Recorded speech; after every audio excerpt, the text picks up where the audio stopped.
मैं हूं आचार्य एकनाथ। आज मैं आपको एक ऐसे विवाह रेखा के बारे में बताऊंगा जो विवाह रेखा सूर्य पर्वत के निकट चला जाए।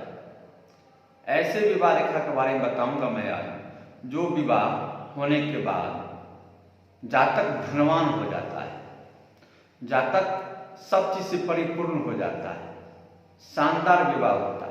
एक ऐसा विवाह रेखा के बारे में बताऊंगा। विवाह रेखा अगर आपका इस तरह का हो जाए, अगर विवाह रेखा आपका इस तरह का हो जाए, विवाह रेखा आगे बढ़ करके सूर्य पर्वत पर चला जाए, विवाह रेखा से एक रेखा निकल के सूर्य पर्वत पर चला जाए। जी, अगर आपका विवाह रेखा से एक रेखा निकल करके सूर्य पर्वत पर चला जाए इस तरह, तो समझिए ऐसे विवाह रेखा वाले जातक का जीवन शानदार होगा, यानी इसका शादी भी शानदार होगा, यादगार वाला होगा। यानी ऐसे जातक का विवाह शानदार होगा, यादगार वाला होगा। अगर इस तरह के विवाह वाले रेखा वाले जातक का विवाह जैसे ही होता है, एक शानदार ढंग से विवाह होता है, एक यादगार ढंग से विवाह होता है, लोग वर्षों याद रखते हैं और शानदार व्यवस्था के साथ विवाह होता है। ठीक है। और ऐसे विवाह वाले जातक साधारण परिवार में भी अगर जन्म लिया है तो समझ जाइए एक धनाढ़ भाग वाले लड़की से शादी होगी। यानी शादी जिस लड़की से होगी, चाहे वह लड़की अमीर परिवार से हो या गरीब परिवार से हो, जैसा भी परिवार से हो, कोई फर्क नहीं पड़ता है। जैसी शादी होगी ऐसे जातक को जिसके हाथ में इस तरह का रेखा है, विवाह रेखा से एक रेखा निकलकर सूर्य पर्वत पर चला गया है, तो समझ जाइए ऐसे जातक को जैसी विवाह होगी, विवाह के बाद जातक धनाढ़ हो जाएगा। धन, जॉब, नौकरी, पेशा में उन्नति हो जाएगा, प्रमोशन हो जाएगा। अगर व्यापार करता है तो व्यापार 10 गुना हो जाएगा, 50 गुना हो जाएगा। अगर जॉब करता है तो जॉब में प्रमोशन हो जाएगा, बहुत बड़ा प्रमोशन होगा। इसके बाद अगर जॉब नहीं करता है जातक, तो समझ जाइए जातक का जॉब लग जाएगा।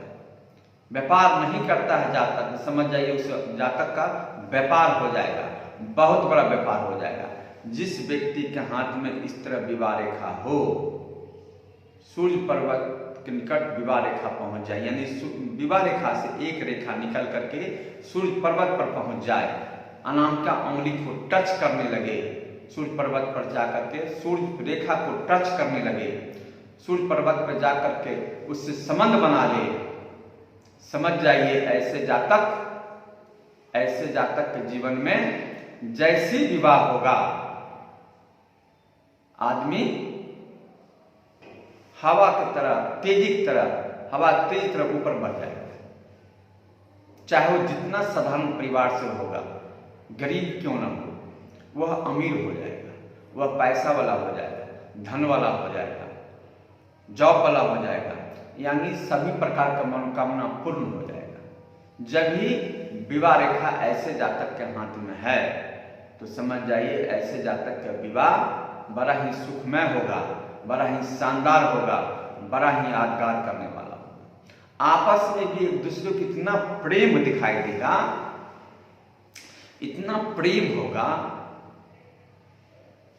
लोगों को सोचना पड़ेगा। अथाह प्रेम दोनों का होगा, आपस में अथाह प्रेम दोनों का होगा। जब इस तरह की विवाह रेखा होता है तो अथाह प्रेम वाला जातक होता है और अपने पत्नी को भी बहुत मानता है, पत्नी भी उसको बहुत मानती है। आपस में दोनों का काफी मेल मिलाप, प्रेम रहता है, एक दूसरे को चाहता है, क्योंकि जैसे विवाह होता है धनवान हो जाता है। प्रेम, जहाँ प्रेम है वह धन है, धन आना शुरू हो जाता है, सभी प्रकार का धनाढ़ हो जाता है। विवाह के बाद इसका जीवन बड़ा सुखमय रहता है, शानदार रहता है, यादगार रहता है। और तो और ऐसे विवाह वाले जातक चाहे ऐसे विवाह रेखा वाले जातक चाहे लड़की हो या लड़का हो, दोनों का प्रभाव सेम ही है। अगर लड़की के हाथ में है तो इसका अर्थ है जैसी विवाह होगी, जिससे भी होगी, जैसा व्यक्ति से भी होगा, कोई फर्क नहीं पड़ता है, वह दिन दुगुना रात चौगुना हो जाएगा, वह धन वाला हो जाएगा, धन वाली हो जाएगी, किसी प्रकार का कोई दिक्कत नहीं होगा। यानी इस तरह के विवाह रेखा वाले जातक को शानदार विवाह रेखा के बारे में कहा जाता है। कहता है ऐसे जातक जब भी बुध पर्वत पर विवाह रेखा है और विवाह रेखा से एक रेखा निकल करके या विवाह रेखा ही निकल कर बढ़ करके सूर्य पर्वत से टच कर जाए, सूर्य रेखा को टच कर जाए, सूर्य पर्वत को या रिंग फिंगर यानी अनाम का उंगली को टच कर जाए, सूर्य पर्वत पर ही पहुंच जाए, समझिए धन वाला हो जाएगा। विवाह के बाद ही इसका भाग बदल जाएगा, विवाह के बाद ही इसका सारा लाइफ स्टाइल चेंज कर जाएगा, ये बहुत बड़ा आदमी हो जाएगा। मैंने ऐसे विवाह रेखा वाला जाता। तो मैंने आज आपको एक विवाह रेखा यानी शानदार विवाह रेखा के बारे में बताया, यादगार विवाह रेखा के बारे में बताया। आगे और भी विवाह रेखा के बारे में बताऊंगा, क्योंकि हस्त रेखा एक विज्ञान है और एक रहस्य भी है। हस्त रेखा एक रहस्य है। आपकी हथेली में पूरे जीवन का कथा लिखा हुआ है, गथा लिखा हुआ है। आपके पूरे जीवन में क्या क्या बीतेगा, आपके जीवन में क्या क्या होगा, सारी इतना ही हथेली में अंकित है। ठीक है, चलिए आज के लिए नमस्कार, फिर आगे के लिए